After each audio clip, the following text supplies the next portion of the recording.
conference with was also saying there is no such thing as an unarmed encounter with law enforcement. Now, he repeated that twice, and I think that was just as inflammatory as what this sheriff said, because you have to understand that in this particular instance, the guy he did ram the police vehicle multiple times with his car, so he was using his vehicle as a weapon, and that was his point, using the vehicle as a weapon. Yet we have still seen this lady in Washington, D.C. that was panicked and shot dead with a child in the back seat. We also have the case that is now coming before a grand jury about the police officers who shot 7 or 8 police officers that shot about 150 rounds of ammunition at a car that 2 people in it, unarmed.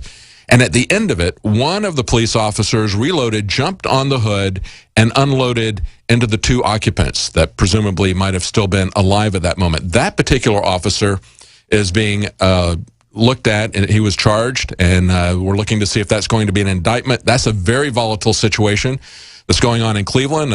Joe Biggs is going to go to report on that, just as he has in the past, along with Jakari Jackson, gone to report on Ferguson as well as Baltimore to see what happens. Hopefully there will be justice done. Hopefully there will not be any riots there. But just as this sheriff is saying, we're glad the unarmed guy that we shot was white. Perhaps that was because white people are essentially comatose when it comes to police brutality in this country.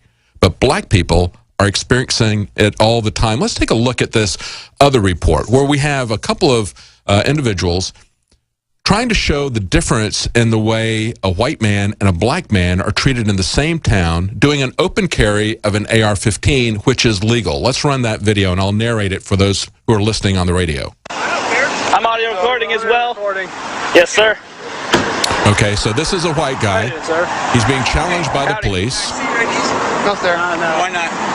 Because I don't have to. I'm not doing He wants his ID. Okay. Any particular reason why you're carrying the AR, especially around this point? I'm just exercising my right. I understand that, but is there a reason why you're... He wants to know why he's carrying an AR-15. Okay, so he kind of hassles them, and I thought it was kind of outrageous, but they did that fairly shortly.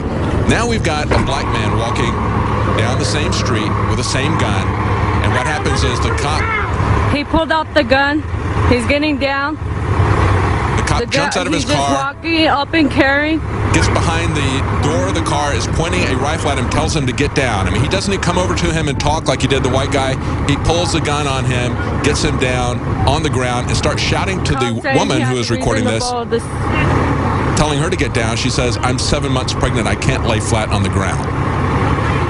So he continues to hold the gun on him. I'm pregnant.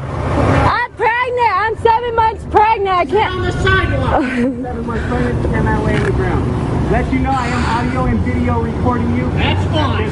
I'm audio recording too.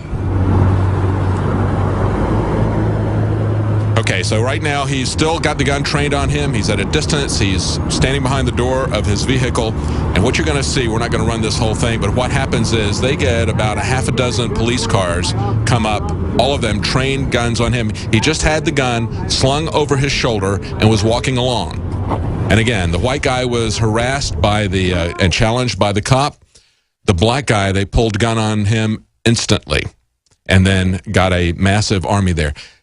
That speaks volumes about what's wrong with this country. Both of those encounters. The white guy's encounter would be bad enough, but what you saw with the black man is absolutely outrageous. There definitely is a racial component to this. No one can deny it. It's not just about harassing people who are open carrying. It is also going directly after this black man, pointing the gun at him. Do not try that at home. That's a very dangerous thing. I saw some people say, well, that was really stupid for them to do that. They could have gotten shot. They were making a point, very bravely making a point about what's going on with our law enforcement. We need to get control of this. We need to have a government that doesn't operate in secret, yet demand to know everything about us. We need to understand what the mission of our government is. We need to be able to control it. And when we have the police who are frightened, who shoot people when they're not a threat to them, there needs to be consequences for the policeman who does that, for the department that does that. It shouldn't just be consequences for the taxpayer who has to pay a judgment to somebody. It shouldn't just be consequences for the innocent people who get shot. We need to see some consequences for the police department. They should have to pay something out of their budget, even if it shuts them down. And we should see some of these people going to jail when they shoot down innocent people. Well, that's it for today. Join us again tomorrow at 11 Central. Alex Jones will be with us then. Another